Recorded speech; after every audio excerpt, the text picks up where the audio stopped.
আসসালামু আলাইকুম রহমতুল্লাহ বারাকাতুহু। দেশ এবং প্রবাসী যে যেখানে আছেন সবাইকে আন্তরিক অভিনন্দন এবং ভালোবাসা। আশা করি সবাই ভালো আছেন, আলহামদুলিল্লাহ। আজকে আমরা সৌদির এক বাড়িতে আসছি।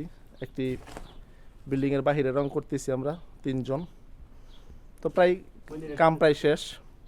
তো খুব প্রচণ্ড গরম আজকে, সৌদি আরব অনেক গরম। তো যে প্রত্যেকটা প্রবাসী যে যেখানেই থাকুক, দোয়া করি সবাই ভালো থাকুক, সুস্থ থাকুক।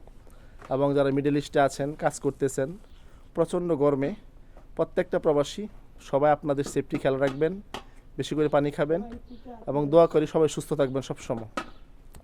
এর সাথে সাথে একটা কথা বলবো প্রত্যেকটা প্রবাসীকে, আপনারা যে যেখানেই আছেন, যে জায়গায় থাকেন, যত টাকা ইনকাম করেন, সবাই প্রত্যেকটা ফ্যামিলি বা প্রত্যেকটা পরিবার আছে আমাদের সবারই, যে যতটুকু পারেন সঞ্চয় করার চেষ্টা করবেন।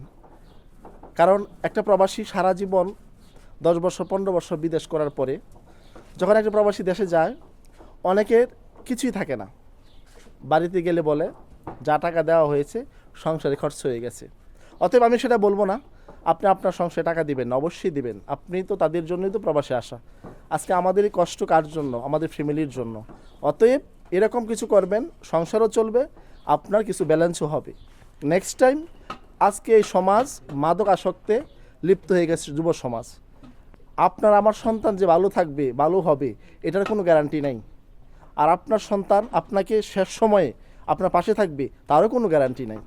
অতএব প্রত্যেকটা প্রবাসীকে বলবো, যে যত টাকা ইনকাম করেন, যা যতই করেন, যে যতটুকু সামর্থ্য অনুযায়ী আল্লাহ যা যতটুকু রিজিক রেখে রাখছে, এর থেকে কিছু টাকা সঞ্চয়